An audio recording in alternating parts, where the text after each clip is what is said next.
2013 போப்பாக இருந்து மக்களுக்கு மிகப்பெரிய ஒரு சேவை செய்து வந்தார். அவர் தற்போது நம்முடைய இல்லை. இந்த கத்தோலிக்க கிறிஸ்தவருடைய பிலீஃப் நம்பிக்கை என்னன்னா, கேமர்டெங்கோ கார்டினல் என்ற ஒரு கார்டினல் இருப்பார்.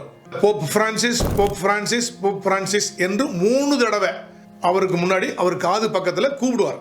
போப் பிரான்சிஸ் அவர்கள் ரெஸ்பாண்ட் பண்ணல அப்படின்னா அவர் இறந்து விட்டார் என்று சொல்லி டிக்ளேர் பண்ணுவார். ஆனால் அதுக்கப்புறம் ஒரு 15 to 20 அந்த நாட்களில் இந்த கார்டினல் இன்ஃபார்ம் பண்ணதுனால, ஏற்கனவே இன்ஃபார்ம் பண்ணதுனால, போப் இறந்து விட்டார், அடுத்த போப்பை நம்ம தேர்ந்தெடுக்கணும் அப்படி இன்ஃபார்ம் பண்ணதுனால உலகெங்கிலும் உள்ள அந்த கார்டினல்ஸ் எல்லாருமே சிஸ்டைன் சப்பல் அப்படின்னு ஒரு சர்ச் அங்க இருக்கு. அந்த சிஸ்டைன் சப்பல்ல வந்து கூடி அடுத்த போப்பை ரொம்ப ரகசியமாக தேர்ந்தெடுக்கக்கூடிய அந்த ப்ரொசீஜர். 138 பேர் ஓட்டு போடுறாங்கன்னா அதுல 3/2 மடங்கு யாராவது ஒரு ஆளுக்கு வருதோ அவர் தாங்க நெக்ஸ்ட் போப்.